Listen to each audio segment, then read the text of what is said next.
In October 2008, there was a tragedy that shook Brazil to its core. What started as an ordinary afternoon turned into a nightmare in a small apartment in Santo André. Aloa Pimentel, a 15-year-old girl with a bright future, was working on a school project with her friends. The room was filled with laughter until the door suddenly burst open. Standing there was her ex-boyfriend, Lindenberg Alves, holding a gun. In that moment, the joy in the room vanished, replaced by fear and uncertainty. This marked the beginning of a harrowing hostage situation that would grip the nation and end in unspeakable tragedy. In today's video, we'll dive into the full story of the Aloa Pimentel hostage crisis. What happened, why it unfolded the way it did, and the heartbreaking consequences that followed. Stay tuned as we uncover this tragic case in detail. Imagine you're standing in the middle of a crowd. People, police officers, and journalists are all gathered, staring intently at a single apartment window. The atmosphere is buzzing, and you can't help but wonder what's going on. Suddenly, a teenage girl appears in the window. She's smiling, giving 2 thumbs up, and tells everyone that everything is fine. But there's something off. Her smile looks forced, and her expression is tense. Little did anyone know, this moment marked the beginning of a horrifying event. This true story became known as the Aloa Pimentel hostage crisis. It all started on October 13, 2008, in Santo André, São Paulo, Brazil. Aloa Pimentel, a 15-year-old girl, was hanging out at home with her 3 friends, Nayara, Victor, and Leo. Her parents were at work, leaving the 4 teenagers free to work on school assignments, laugh, and chat without interruptions. Suddenly, their fun was interrupted by loud banging on the front door. It wasn't a regular knock. It was aggressive, as if someone was trying to break in. At first, Aloa thought it might be her parents, but then she realized that didn't make sense. If it were them, they'd just use their keys. Curious and unsuspecting, Aloa opened the door. Standing there was her 20-year-old ex-boyfriend, Lindenberg Alves. Without wasting any time, Lindenberg forced his way inside and grabbed Aloa. "Well, today, you're all in the wrong place at the wrong time," he said. Lindenberg dragged Aloa into her bedroom, threw her onto the bed, and began hitting her. Aloa tried to fight back, but she couldn't match his strength. Her friends, shocked and frozen in fear, eventually tried to intervene, but Lindenberg pulled out a gun. He fired a warning shot at the door, sending everyone into a terrified silence. "Today, I'm going to kill Aloa and end my own life," Lindenberg shouted, his gun still in hand.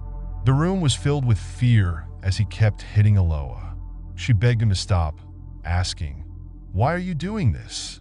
Desperate to calm him down, Aloa finally said, Okay, let's get back together. Just stop hitting me." Hearing this, Lindenberg paused. Then he turned his gun toward Nayara, one of Aloa's friends, and said, "I'm going to kill her because she's the reason we broke up." Aloa, now badly beaten, pleaded with him. "Please don't hurt my friend. Let's just talk this through," she said. Lindenberg hesitated, and in a moment of frustration, he tied up all of Aloa's friends using whatever he could find, clothes and ropes. Over the next few hours, Lindenberg argued with Aloa about their relationship. It wasn't a normal conversation. It was an endless cycle of blaming each other for everything that went wrong. They went back and forth, shouting for hours. By 5 p.m., there was a knock at the door. Lindenberg signaled everyone to stay quiet. The knock wasn't aggressive this time, and a voice called out, "Aloa, it's Victor's dad. Is Victor in there?" Lindenberg froze. He whispered for everyone to stay silent, pretending the apartment was empty. But Victor's dad kept knocking, asking to come in. When he tried to open the door, Lindenberg shouted, "Don't open that door, or I'll kill everyone in here." Victor's dad, now alarmed, backed away and rushed downstairs. He was about to call the police when he spotted a patrol car passing by. Wasting no time, he flagged it down and explained the situation. Soon after, Police arrived and headed up to Aloa's apartment. They knocked on the door, identifying themselves. Lindenberg shouted back, "If you try to come in, I'll kill everyone in here." Realizing the gravity of the situation, the police called for reinforcements, and within hours, the entire apartment building was surrounded by law enforcement, ambulances, and journalists. As the crowd outside grew, the police began gathering information. They learned that Lindenberg was Aloa's ex-boyfriend and had taken her and her friends hostage. However, they didn't yet understand why he had gone to such extremes. Sure, they knew they had broken up, but how could a failed relationship lead to something as horrifying as this? The story behind their relationship was both disturbing and heartbreaking. Lindenberg, at the age of 20, had met Aloa through her brother, Douglas. At the time, Aloa was only 12 years old. Despite the significant age difference, Lindenberg decided to pursue her. While large age gaps in relationships aren't uncommon, it was deeply unsettling that a college-age man would be interested in someone so young. Lindenberg's method of pursuing Aloa was nothing short of obsessive. He followed her everywhere, whether it was to school, during family dinners, or even when she hung out with her friends. He was always there, never giving her space.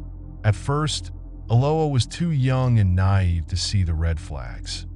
Over time, she started to like him, and despite her parents' objections, she agreed to date him. Her parents reluctantly allowed it but set strict rules. They could never be alone. Douglas or one of her friends had to be present at all times, and she had to prioritize her studies above everything else. At first, the relationship seemed fine, but things quickly took a turn. Lindenberg became controlling.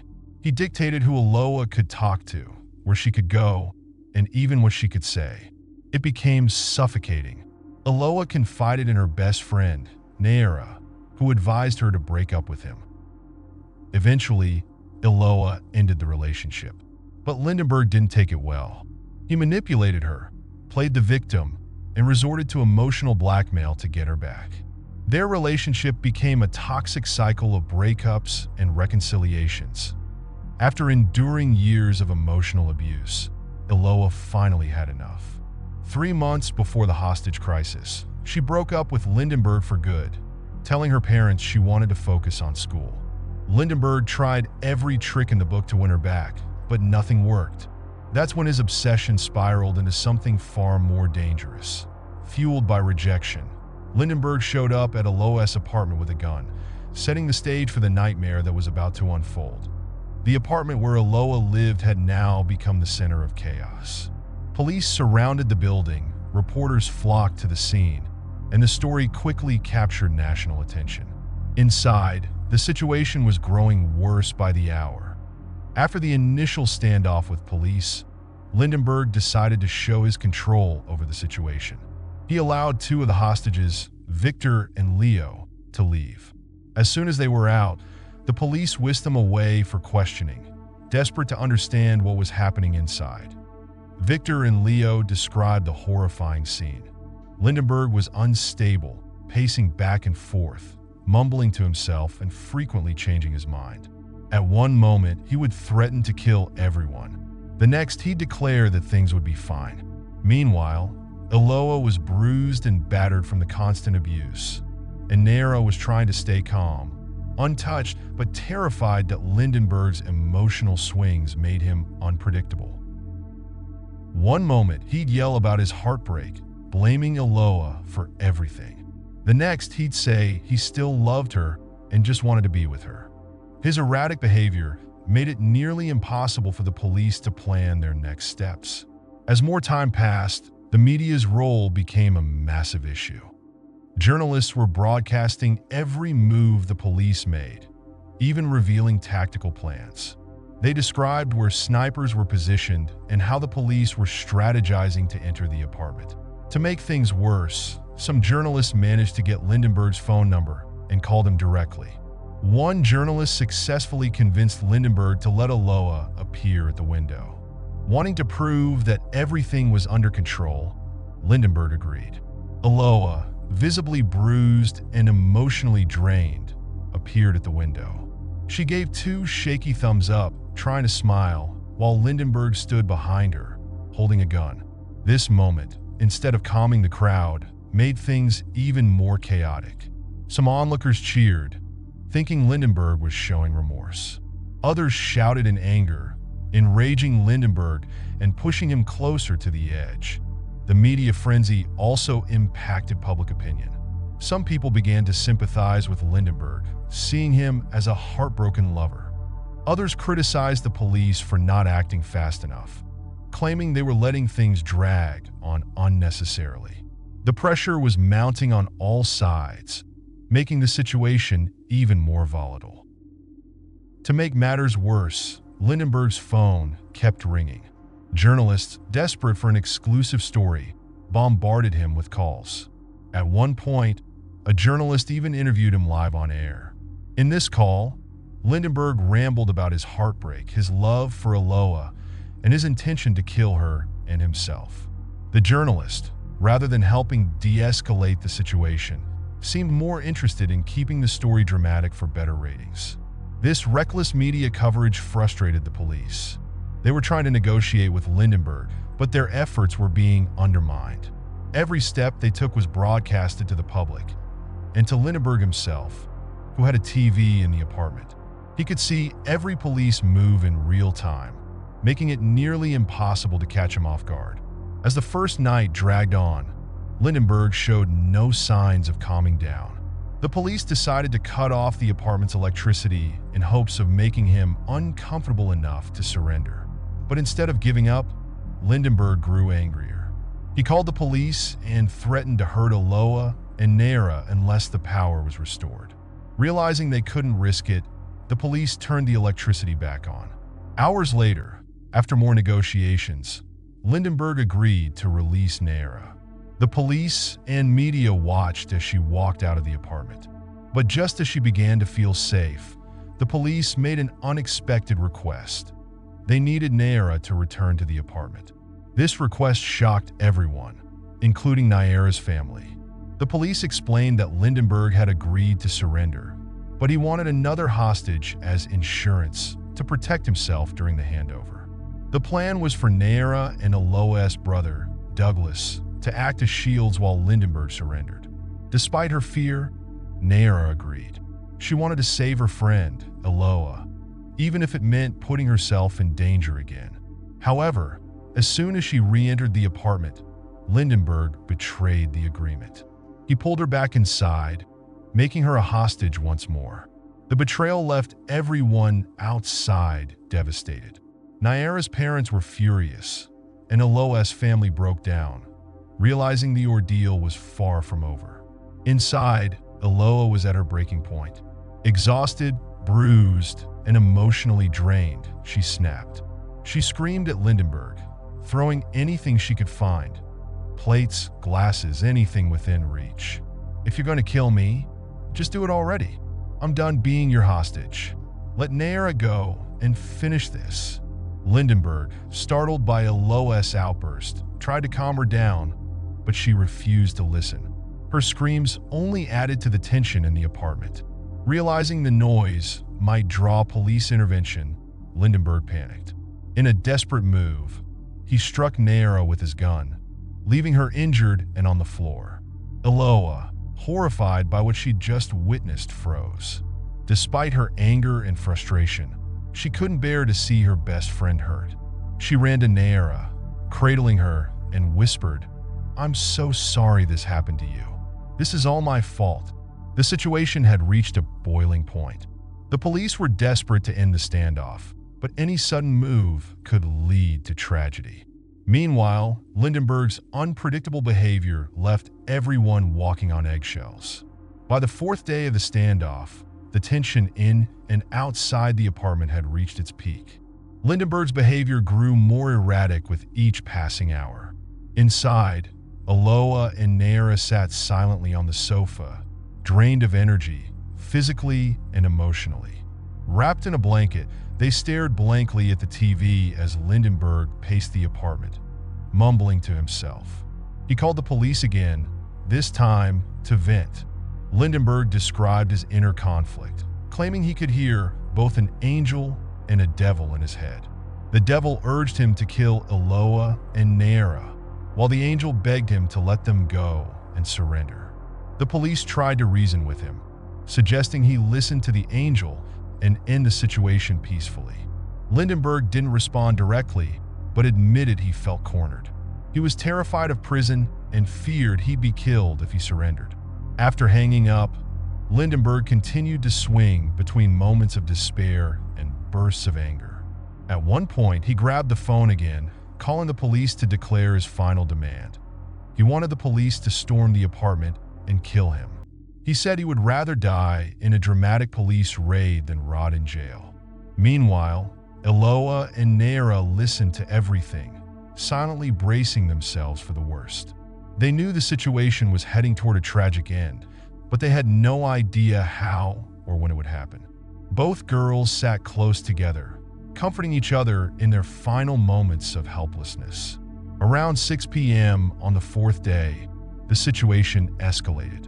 The police, fearing Lindenberg would harm the hostages, decided to take action.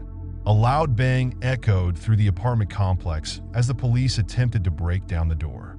Lindenberg immediately panicked. He grabbed his gun and turned toward the girls, his emotions spiraling out of control. The police threw a flashbang grenade through a small gap in the door to disorient him. Unfortunately, it got stuck under a table and didn't have its full effect. Lindenberg, realizing the police were closing in, turned his gun on Eloa and Nera. He fired 2 shots, hitting them both. Moments later, the police burst through the door, firing rubber bullets at Lindenberg to subdue him. Lindenberg was quickly tackled, disarmed, and dragged out of the apartment. However, the damage had already been done. Eloa and Nera were found lying on the floor, both covered in blood. Police rushed them to waiting ambulances, but their injuries were critical. At the hospital, Nera was rushed into surgery. She had been shot in the face, with a bullet lodged near her jaw. Miraculously, doctors were able to remove it, and Nera eventually made a full recovery. Eloa, however, wasn't as fortunate. She had been shot in the head, and while doctors managed to stabilize her temporarily, the damage to her brain was catastrophic. Despite being placed on life support, her condition rapidly deteriorated. Doctors informed Eloa's devastated parents that she had suffered brain death. Technically, her body was still alive due to the machines keeping her organs functioning, but her brain was no longer active. Faced with the heartbreaking reality, her parents were asked if they would donate her organs to save others. After a long and emotional discussion, they agreed, believing that Eloa would have wanted to help others even in death. Eloa's organs were donated, saving 7 lives. Her family and friends, though shattered by the loss, found some solace in knowing her death wasn't entirely in vain. Back at the police station, Lindenberg was interrogated. Instead of showing remorse, he demanded to see Eloa, claiming he just wanted to spend his last moments with her. His complete lack of guilt shocked even the officers questioning him. Eventually, Lindenberg was convicted and sentenced to 98 years and 10 months in prison for kidnapping, attempted murder, and murder. However, due to Brazil's penal system, his sentence was reduced, and he was allowed to work under police supervision, which further angered the public. In the aftermath, the hostage crisis sparked widespread debate about how the police and media handled the situation. Critics questioned why the police used rubber bullets instead of live ammunition to neutralize Lindenberg, especially when hostages were at risk. The police defended their actions, stating their priority was to protect lives, including the perpetrators, and that using live bullets could have backfired. However, their cautious approach led to public outrage, with many believing it cost Eloa her life. The role of the media was also heavily scrutinized. Journalists were criticized for interfering with police operations and sensationalizing the crisis for higher ratings. Their live coverage, which included interviews with Lindenberg and leaks of police strategies, undermined efforts to resolve the situation peacefully. Many felt the media's actions worsened the crisis, turning it into a spectacle rather than a rescue mission. Nayara later shared her harrowing experience in interviews, revealing how she had been manipulated into returning to the apartment, only to be betrayed by Lindenberg. Despite the trauma, she expressed no regrets, saying she would do it all again to try to save her best friend. Her resilience and loyalty became a symbol of the unbreakable bond between friends. Aloa's tragic death left a lasting impact on Brazil. Her story highlighted the dangers of toxic relationships, the failures of law enforcement, and the destructive power of media sensationalism. Her memory lives on, not just as a victim, but as a reminder of the need for better protection and justice for victims of violence.